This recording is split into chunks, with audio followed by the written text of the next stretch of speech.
Hello everyone, my name is Marcela Marcus and I am from class IBA 7A.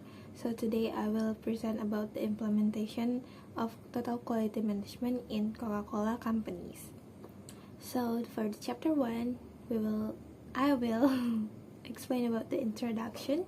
So the total quality management is a management approach that focuses on customer satisfaction and continuous quality, and then the involvement of all employees. So it is originated from the quality management philosophies of pioneers like Edward Deming, Joseph Juran, and Kaoru Ishikawa, and has been widely adopted by organizations worldwide to enhance competitiveness and operational efficiency. So this assignment for the objective is to discuss key TQM implementation factors as applied to the Coca-Cola companies, drawing from the company's stated practices and initiative on its websites. So these factors include top management commitment, customer focus and satisfaction, quality policy, employee training, employee involvement, employee empowerment, rewards and recognition, communication and information system, benchmarking, and continuous improvements. So, and then it is discussed about to identify the main barriers of TQM implementation in the Coca-Cola company based on insight from the reference material and general industry challenges. And then the assignment is structured into 5 chapters, and then for the chapter 1 is introduction, and chapter 2 provides an overview of the Coca-Cola company. Chapter 3 is defines TQM and elaborates on the implementation factors, and then chapter 4 discusses findings and related to these factors and barriers, and then finally chapter 5 is conclusion and recommendations. So for an overview of Coca-Cola company, the Coca-Cola company founded in 1886 by John Pemberton. So he is a pharmacist from Atlanta, Georgia. And then as detailed on its official website, so I found the company operates in more than 200 countries, serving over 1.9 billion servings of beverage daily. So its portfolio includes iconic brands such as Coca-Cola, Sprite, Fanta, and Dasani, alongside a diverse range of non-alcoholic beverage. So for the company's missions, as stated on their website, is to refresh the world and make a difference. So this encompasses not only product innovation but also a commitment to sustainability, not only product innovation but also a commitment to sustainability, the diversity and community engagement. So, and then in terms of operations, Coca-Cola operates through a franchise distribution model, partnering with bottling partners worldwide. And then the website highlights the company's dedication to consistency. So this overview sets the stage of examining how TKM principles are integrated into the company's operations, particularly in maintaining product quality and operational excellence amidst global challenges. And then we move on to chapter 3. So, definition of TKM. So, is a comprehensive management philosophy that seeks to integrate quality into all organization processes.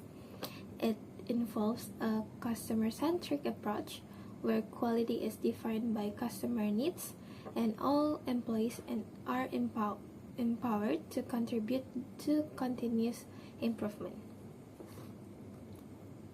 So for the implementation factors, this discussion draws from the Coca-Cola Company's practices as described on its website. So for the first is top management commitment. So it is explained about the leadership must demonstrate unwavering support for TKM.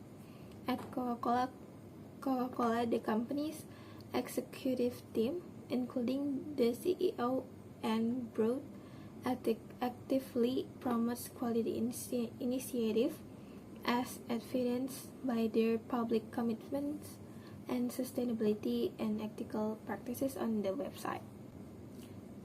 So for the second one is customer focus and satisfaction. So based on the Coca-Cola's mission it is to refresh the world. It reflects a strong customer orientation with efforts to innovate their products and that cater to the diverse consumer preference globally. So the third one is quality policy. A clear quality policy guides organizational actions, like their policies on product safety and quality assurance, ensuring beverage meet regulatory standards and consumer expectation. And then the fourth one is employee training. Based on the website, they say Coca-Cola's focus on diversity and inclusion implies training programs to build a skilled workforce. And for the fifth, employee involvement. So the website highlights community and employee engagement initiative, suggesting involvement in broader quality and sustainability efforts. So next is employee empowerment. So empowering employees to make decisions fostered innovation. Coca-Cola's emphasis on a diverse workforce and ethical practices indicates empowerment in decision-making goals. So next is rewards and recognition. So recognizing quality contribution motivates Coca-Cola employee. So the companies or the Coca-Cola community impact story on the website may include recognition of employee initiative, though not directly specific. So next is communication information system. So effective communication ensures alignment. Coca-Cola's global operation rely on information system for supply chain management as implied by their operational scale. So next is benchmarking.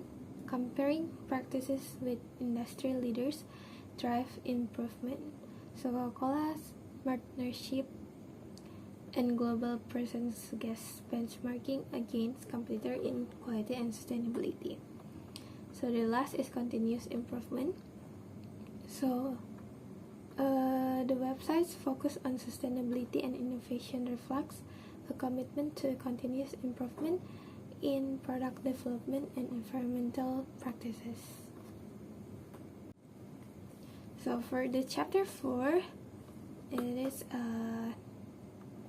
the implementation of the total quality factors in Coca-Cola. So based on the company's website, Coca-Cola demonstrates alignment with several TKM factors, like top management commitment is evident in the leadership's public endorsement of quality and sustainability. So the customer factor is central to the mission, with products designed to satisfy global consumers, and then the quality policy is upheld through rigorous standards for safety and taste, and then for the employee training and involvement are inferred from diversity initiative, while empowerment is supported by inclusive practices, and then reward and recognition likely occur through community programs, and then communication system underpin global operations. Benchmarking is implied in competitive positioning, and continuous improvement is highlighted in innovation and environmental efforts. So for the main barriers to TKM implementation in Coca-Cola, one primary barrier is the complexity of global operations, with diverse regulatory environments across 200 countries, and maybe more 200 countries, and potentially hindering uniform quality implementation. So supply chain challenges, including ethical sourcing and sustainability, as noted on the website, and then could impede continuous improvement. Additionally, cultural and regional differences in employee engagement might limit involvement and empowerment.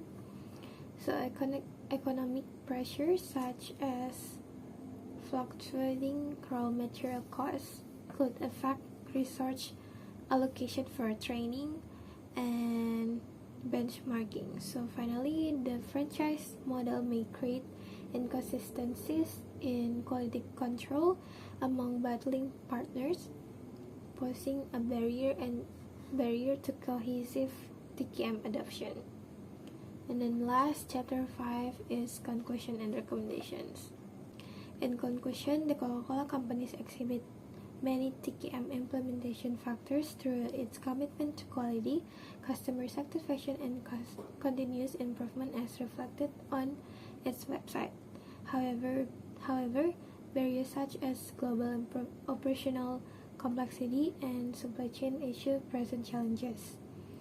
To enhance TKM, Coca-Cola should formalize TKM training programs, strengthen communication system for better employee involvement, and conduct regular benchmarking against industry leaders.